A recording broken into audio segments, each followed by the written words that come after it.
Also tonight in Washington, President Trump says he will be at the newly rescheduled White House Correspondents Dinner.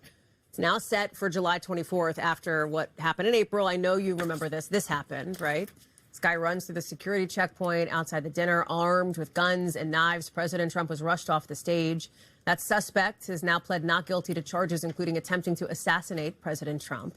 I want to get to Monica Alba at the White House. Okay, end of July, new dinner. Do we know when or where or like how it's going to work?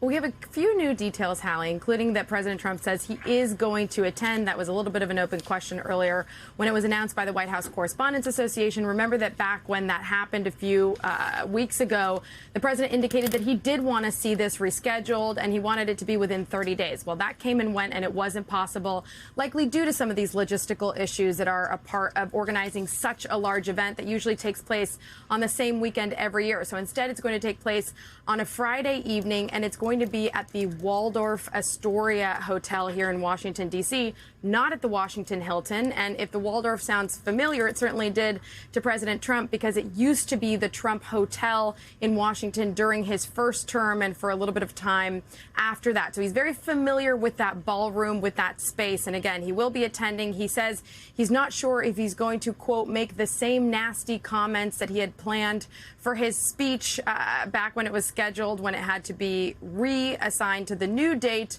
But he says that we will soon find out. In any event, it will be a, quote, hot ticket. But more details on the exact programming, whether anybody will be there as an entertainer or other details still to come, Hallie. Or whether, can everybody fit there that would have been over at the Hilton?